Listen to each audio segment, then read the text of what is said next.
दोस्तों, एक feeling imagine कीजिए। आप सुबह उठते हैं, आपका शरीर पसीने में भीगा हुआ है। आपकी छाती पर ऐसा लग रहा है जैसे किसी ने पत्थर रख दिया हो। आप सांस नहीं ले पा रहे।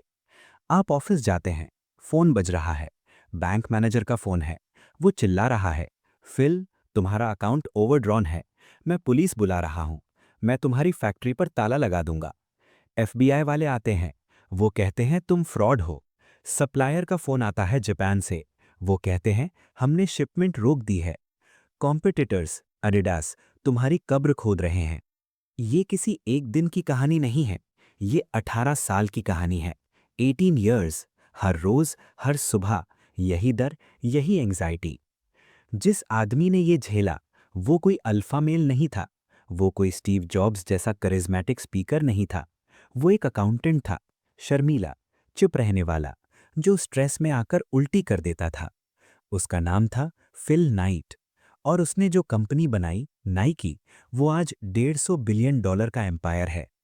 लोग नाइकी का सूश लोगो देखते हैं और सोचते हैं कूल, लेकिन उस लोगो के पीछे खून, पसीना और कर्जा छुपा है। फिल नाइट ने जूता नहीं बेचा, फिल नाइट ने सर्वाइवल बेचा। आज हम उस शू डॉग के दिमाग का ऑपरेशन करेंगे। हम समझेंगे कि कैसे बिना पैसे के, बिना फैक्ट्री के और बिना एक्सपीरियंस के उसने दुनिया के सबसे बड़े स्पोर्ट्स ब्रांड एडिडास को घुटनों पर ला दिया। अगर आप बिजनेस में हैं और आपको लगता है कि आप स्ट्रेस में हैं, तो अगला 1 घंटा सुनिए। आपको पता चलेगा कि असली स्ट्रेस क्या होता है। Let's begin. Chapter 1, the crazy idea, the Stanford paper. कहानी शुरू होती है 1962 में। फिल नाइट 24 इयर्स के थे। स्टैनफोर्ड यूनिवर्सिटी में एमबीए कर रहे थे। वो एक एवरेज स्टूडेंट थे, लेकिन वो एक रनर थे। यूनिवर्सिटी ऑफ ओरेगॉन में वो ट्रैक टीम में थे। रनिंग उनके लिए पूजा थी। दोस्तों, रनर्स अलग होते हैं। वो दर्द को एंजॉय करते हैं। एक दिन प्रोफेसर ने असाइनमेंट दिया, एक बिजनेस प्लान लिखो। बाकी स्टूडेंट्स ने इलेक्ट्रॉनिक्स, कंप्यूटर्स, रियल एस्टेट पर लिखा। फिल नाइट ने जूतों पर लिखा। उनका आइडिया सिंपल लेकिन रैडिकल था। जैसे जापानीज कैमराज ने जर्मन कैमराज लाइका को मार्केट से हटा दिया, वैसे ही Japanese shoes German shoes Adidas Puma को हटा सकते हैं। उस वक्त एडिडास मार्केट का किंग था। एडिडास महंगा था।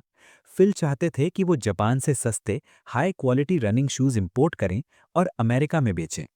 जब उन्होंने अपना पेपर प्रेजेंट किया, क्लास में सन्नाटा था। किसी ने सवाल नहीं पूछा, किसी ने ताली नहीं बजाई।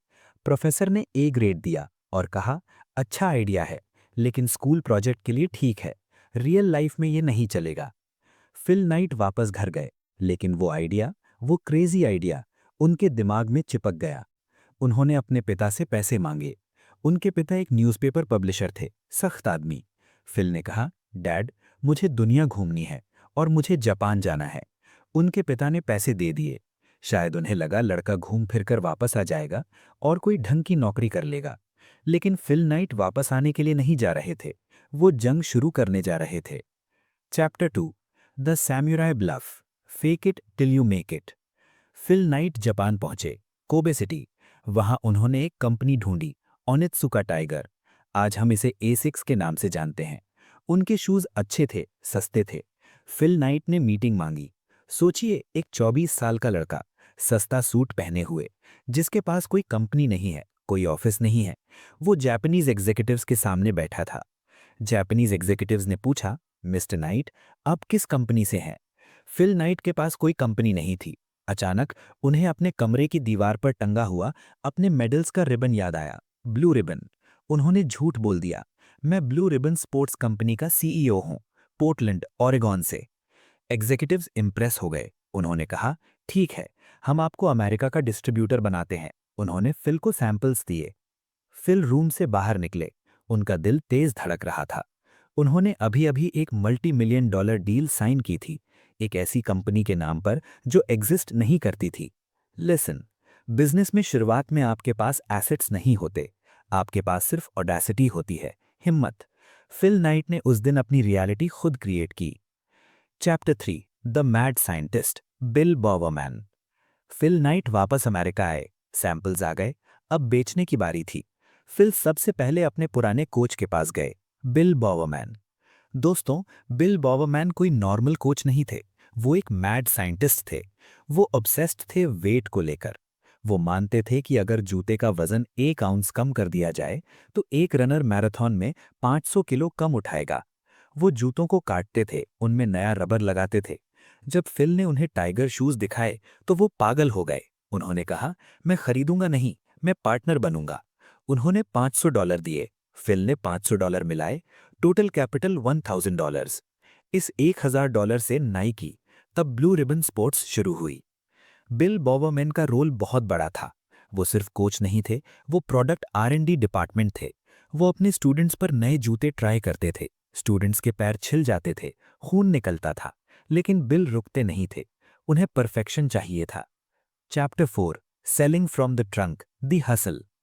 फिल नाइट के पास मार्केटिंग बजट ज़ीरो था, तो उन्होंने वही किया जो एक सच्चा फाउंडर करता है। उन्होंने अपनी कार प्लिमथ वैलियंट की डिक्की में जूते भरे और वो हर ट्रैक मीट यानी दौड़ने की कंपटीशन में जाते थे। वो वहां खड़े होकर चिल्लाते नहीं थे, वो रनर्स से बात करते थे। हे, तुम्हारे पैर में दर्द है, ये ट्राई करो। वो कोच से बात करते थे। क्योंकि फिल खुद रनर थे, लोग उन पर ट्रस्ट करते थे। वो सेल्समैन नहीं लगते थे, वो वन ऑफ अस लगते थे। पहले साल उन्होंने $8000 के जूते बेचे, दूसरे साल $20,000 के। वो दिन में अकाउंटेंट की जॉब करते थे PWC में, ताकि घर चल सके, और रात को और वीकेंड्स पर जूते बेचते थे। ये साइड हसल नहीं था, ये लाइफ हसल था। Chapter 5, the financial suicide, living on the float. अब आते हैं उस पार्ट पर जो बिजनेस स्कूल्स में नहीं पढ़ाया जाता, द फ्लोट। फिल नाइट की कंपनी बहुत तेजी से ग्रो कर रही थी। हर साल सेल्स डबल हो रही थी, लेकिन उनके पास कैश नहीं था। प्रॉब्लम ये थी कि जापान से ऑर्डर मंगाने के लिए पैसे पहले देने पड़ते थे। जूता बिकने में 3 महीने लगते थे।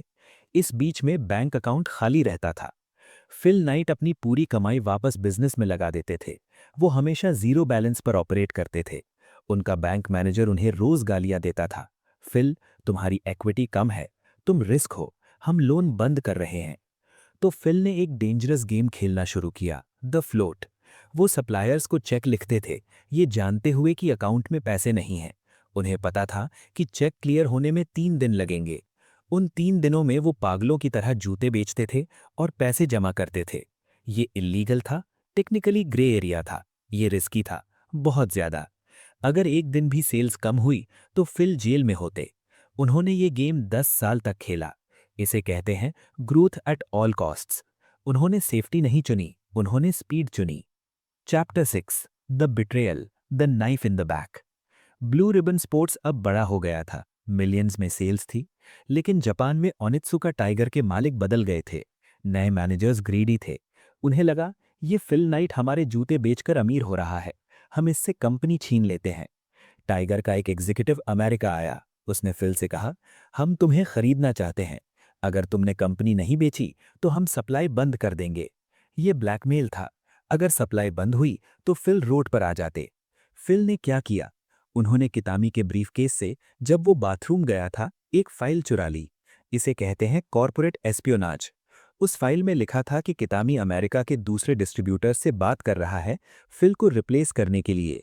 फिल को पता चल गया वॉर शुरू हो चुकी है।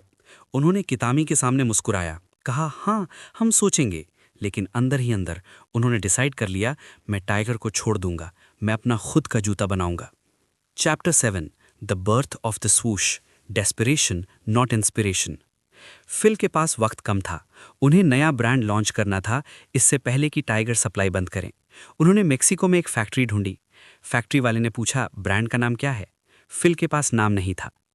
उन्होंने अपनी टीम को बुलाया। किसी ने कहा डायमेंशन 6, फिल को यह पसंद था। किसी ने कहा बंगाल। लेकिन उनके एक एम्प्लॉई जेफ जॉनसन को रात में सपना आया। सपने में उसे एक वर्ड दिखा, Nike. Nike Greek goddess of victory का नाम है। फिल को ये नाम पसंद नहीं आया। उन्होंने कहा, मुझे ये पसंद नहीं है, लेकिन शायद टाइम के साथ पसंद आ जाए। हमारे पास वक्त नहीं है, प्रिंट कर दो। अब चाहिए था लोगो। फिल पोर्टलैंड स्टेट यूनिवर्सिटी गए। वहाँ एक ग्राफिक डिज़ाइन स्टूडेंट थी, कैरोलिन डेविडसन। फिल ने कहा, मेरे पास पैसे नहीं हैं, मुझे एक लोगो चाहिए जो मोशन यानी गति दिखाए। कैरोलिन ने कुछ डिज़ाइंस बनाए। उसने एक टिक मार्क जैसा बनाया जो हवा में उड़ रहा था, द स्विश। फिल ने उसे देखा और कहा, I don't love it but it will do. उन्होंने कैरोलिन को कितने पैसे दिए? $35, $35। आज वो लोगो दुनिया का सबसे रिकग्नाइजेबल सिंबल है। लेसन, परफेक्शन का वेट मत करो, शिप करो। ब्रांड लोगो से नहीं बनता, ब्रांड काम से बनता है। Chapter 8, the waffle ion, innovation in the kitchen. अब नया ब्रांड तो बन गया नाइकी, लेकिन प्रोडक्ट कहाँ से आएगा? टाइगर के शूज़ अच्छे थे, नाइकी को उनसे बेहतर होना था। सीन शिफ्ट होता है बिल बावरमैन के किचन में। संडे मॉर्निंग, बिल अपनी वाइफ का वॉफल मेकर देख रहे थे। उन्होंने देखा कि वॉफल में ग्रिड्स होते हैं, यानी खाने। उन्होंने सोचा, अगर मैं जूते के तलवे यानी सोल में ऐसा पैटर्न बना दूं तो ग्रिप कितनी अच्छी होगी। बिल बावरमैन ने वही किया जो एक मैड साइंटिस्ट करता है। उन्होंने लिक्विड यूरेथेन लिया यानी रबर और वॉफल आयन में डाल दिया। बूम, वॉफल आयन सील हो गया, किचन बर्बाद हो गया। बिल की वाइफ गुस्सा हो गई, लेकिन उन्हें वो वॉफल सोल मिल गया। ये हल्का था, ये स्प्रिंगी था और इसकी ग्रिप जबरदस्त थी। उन्होंने इसे नाइकी वॉफल ट्रेनर नाम दिया। ये जूता मार्केट में आग की तरह फैला। लोगों ने पहली बार ऐसा जूता देखा था जो सड़क पर चिपक कर चलता था। ये थी नाइकी की पहली असली इन्वेंशन, किसी लैब में नहीं, एक किचन में। Chapter 9, the but faces, the culture of misfits. Nike को किसने बनाया? हार्वर्ड एमबीएज ने? नहीं, नाइकी को बनाया द बट फेसेस ने। ये फिल नाइट की कोर टीम का नाम था। इस टीम में कौन था? नंबर 1, जॉनसन, एक फेल्ड सोशल वर्कर जो लेटर्स लिखता रहता था। नंबर 2, स्ट्रेसर, एक मोटा लॉयर जिसे इंश्योरेंस कंपनी ने निकाल दिया था। नंबर 3, वुडल, एक एक्स रनर जो व्हीलचेयर पर था एक्सीडेंट की वजह से। नंबर 4, हेज, एक अकाउंटेंट जो इतना मोटा था कि चेयर टूट जाती थी। ये मिसफिट्स थे, ये लूजर्स लगते थे, लेकिन इनके पास एक चीज़ थी, जुनून। ये लोग मीटिंग्स में गालियां देते थे, एक दूसरे पर चिल्लाते थे, शराब पीते थे, लेकिन ये एक दूसरे के लिए जान दे सकते थे। फिल नाइट कहते हैं, हम सबको दुनिया ने रिजेक्ट किया था, इसलिए हम एक दूसरे से जुड़ गए। हमारा कल्चर प्रोफेशनल नहीं था, हमारा कल्चर वॉरियर वाला था। उन्होंने एडिडास की एजेंट्स की जासूसी की, उन्होंने बैंक से झूठ बोला, उन्होंने लॉज बेंड किए, क्योंकि उन्हें पता था कि अगर वो सीधे रास्ते चलेंगे तो एडिडास उन्हें कुचल देगा। Chapter 10, the Air Jordan gamble, the saviour. 1980s में नाइकी पब्लिक हो गई, फिल अमीर हो गए, लेकिन कंपनी स्टैग्नेट हो गई। रीबॉक आगे निकल गया। नाइकी को कुछ नया चाहिए था। एक रुकी बास्केटबॉल प्लेयर आया था, माइकल जॉर्डन। वो एडिडास पहनना चाहता था, उसे नाइकी पसंद नहीं था। नाइकी के एग्जीक्यूटिव्स ने कहा, हम इस पर पैसा नहीं लगाएंगे, ये अभी बच्चा है। लेकिन नाइकी के एक एम्प्लॉई सनी वकारो ने कहा, इस लड़के पर अपना सब कुछ लगा दो, ये अगला भगवान है। फिल नाइट ने रिस्क लिया। उन्होंने जॉर्डन को $500,000 पर ईयर ऑफर किया, जो उस वक्त पागलपन था, प्लस अपनी खुद की शू लाइन। जॉर्डन मान गया। उन्होंने बनाया एयर जॉर्डन 1। ये जूता रेड एंड ब्लैक था। एनबीए ने इसे बैन कर दिया, कहा कि ये यूनिफॉर्म रूल्स के खिलाफ है। फिल नाइट ने इस बैन को मार्केटिंग बना दिया। उन्होंने एड्स चलाए, एनबीए ने इसे बैन किया है क्योंकि ये अनफेयर एडवांटेज देता है। लोग पागल हो गए, सबको वो फॉरबिडन फ्रूट चाहिए था। पहले साल सेल्स टारगेट था $3 मिलियन। नाइकी ने बेचा $126 मिलियन। माइकल जॉर्डन ने नाइकी को सिर्फ स्पोर्ट्स ब्रांड नहीं, फैशन ब्रांड बना दिया, कूलनेस का ठप्पा लगा दिया। Chapter 11, the factory controversy, the darkest hour. 1990s में नाइकी दुनिया का किंग था, लेकिन फिर एक फोटो वायरल हुई। एक पाकिस्तानी बच्चा फुटबॉल सिल रहा है, उस पे नाइकी का लोगो है। दुनिया भर में हंगामा हो गया, चाइल्ड लेबर, स्वेट शॉप्स। लोगों ने नाइकी स्टोर्स के बाहर प्रोटेस्ट किया। फिल नाइट को कॉर्पोरेट क्रिमिनल कहा गया। फिल नाइट का रिएक्शन पहले डिफेंसिव था, मैं फैक्ट्री नहीं चलाता, मैं सिर्फ शूज़ डिज़ाइन करता हूँ। लेकिन फिर उन्होंने रियलाइज़ किया कि ये एक्सक्यूज़ नहीं चलेगा। ये उनकी लाइफ का सबसे बड़ा मॉरल क्राइसिस था। उन्होंने रिस्पॉन्सिबिलिटी ली, उन्होंने फैक्ट्री सुधाई, मिनिमम एज फिक्स की, एयर क्वालिटी ठीक की। उन्होंने नाइकी को दुनिया की सबसे ट्रांसपेरेंट कंपनी बनाया सप्लाई चेन में। ये लेसन ज़रूरी है, सक्सेस आपकी गलतियां छुपाती है, लेकिन क्राइसिस आपका कैरेक्टर दिखाता है। Chapter 12, conclusion, just do it. दोस्तों, फिल नाइट आज 80s में है। वो आज भी वही काले चश्मे यानी सन ग्लासेस पहनते हैं, आज भी शर्मीले हैं, लेकिन उनकी कहानी हमें क्या सिखाती है? Number 1, play the infinite game. Phil ने कभी पैसे के लिए काम नहीं किया, उनका गोल था विनिंग। उनके लिए बिजनेस एक खेल था। Number 2, let the misfits run. अपनी टीम में सिर्फ टॉपर्स मत ढूंढो, उन लोगों को ढूंढो जिनके अंदर आग है, चाहे वो अजीब दिखते हों। Number 3, don't stop. फिल का मंत्र था, the cowards never started and the weak died along the way, that leaves us. आपकी लाइफ में भी वो मोमेंट आएगा जब आप सांस नहीं ले पाएंगे, जब बैंक, फैमिली, सोसाइटी सब आपके खिलाफ होंगे, जब आपको लगेगा कि आप हारने वाले हैं। उस वक्त फिल नाइट को याद करना, उस वक्त रुकना मत, बस जस्ट डू इट। अपने जूते के फीते बांधो और दौड़ो, रुकिए मत, कीप बिल्डिंग। जय हिंद।